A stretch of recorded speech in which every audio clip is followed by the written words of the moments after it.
السلام علیکم ورحمۃ اللہ وبرکاتہ۔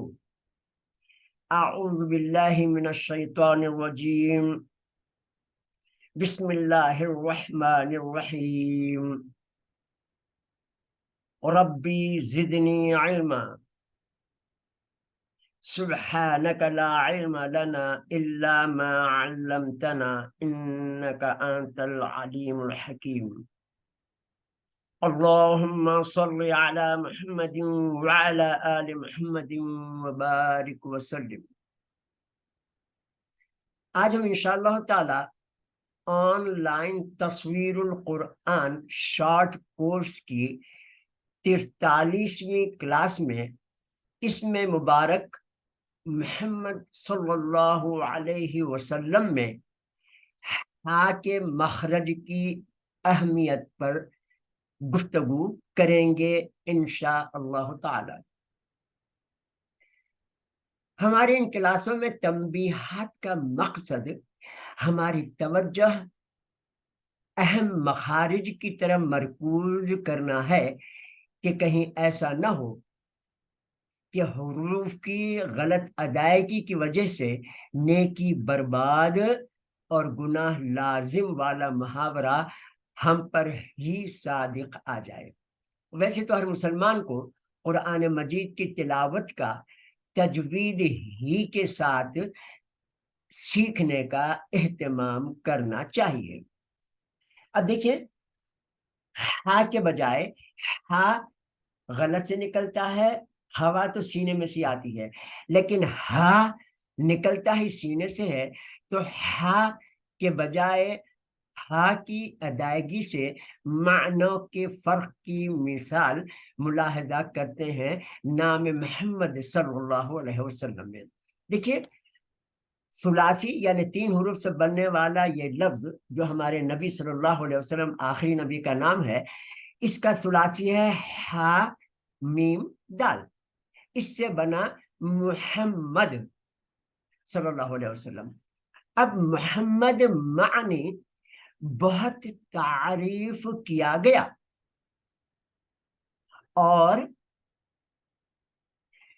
حامیم دال سے بھی ثلاثی عربی میں المنجد، انڈو پاک کی ایک بہت مشہور ڈکشنری ہے المنجد، جس میں تقریباً 60,000 الفاظ ہیں۔ یہ ہمارے اکابرین کے مرتب کردہ اور تقریباً 7-8 علماء کی اس میں ماشاء اللہ لا قوت محنت شامل ہے۔ ہاں میم دال سے لفظ بنتا ہے محمد، یہ ہے محمد اور یہ ہے محمد۔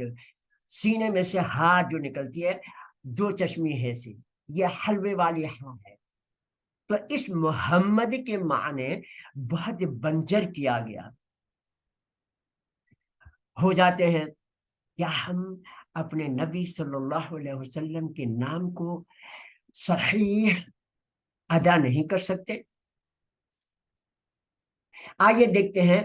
اسی طریقے سے الحمدللہ، ہا میم دال سے الحمد آتے ہیں۔ تمام تعریفیں اللہ کے لیے ہیں۔ قرآن مجید کی سب سے پہلی سورت سورہ فاتحہ کے سب سے پہلے کلمات ہیں۔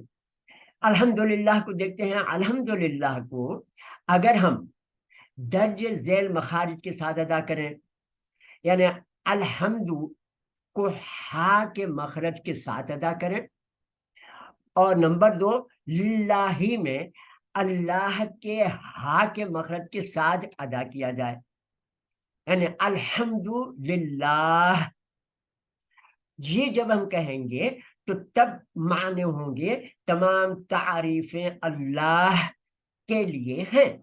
اور اگر ہم الحمد للہ کو درج ذیل غلط مخارج کے ساتھ ادا کریں، یعنی نمبر 1 الحمد یعنی ہا کے بجائے ہا سے ادا کریں الحمد کے مخرج کے ساتھ، اور نمبر 2 للہ میں اللہ پوشیدہ ہے، اور للہ کے معنی ہوتے ہیں اللہ کے لیے۔ للہ ما فی السماوات و ما فی الارض آخری رکوع ہے سورہ بقرہ کا، تو للہ ما فی السماوات والارض میں تو للہ میں اللہ ہے، تو اللہ کو ہا کے مخرج کے بغیر اگر یہ دو غلط طریقے سے ہم پڑھیں تو یہ بنے گا الحمد للہ.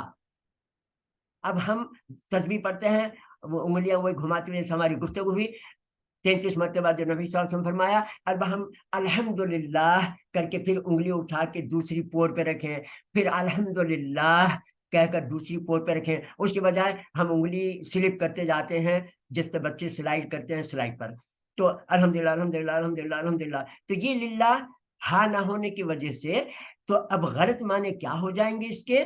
تو اس کے معنی ہو جائیں گے اگر ہم الحمدللہ کہیں تو تمام بنجر کہہ نہیں کے لیے، جو ایک لغو جملہ ہے اس کی کوئی بھی معنی نہیں ہے. اب دیکھ لیتے ہیں ایک مرتبہ پھر ماشاء اللہ بھی ہم بہت کہتے رہتے ہیں. آئیے دیکھتے ہیں ماشاء اللہ. ماشاء اللہ، ماشاء اللہ ہا کے مخرج کے ساتھ،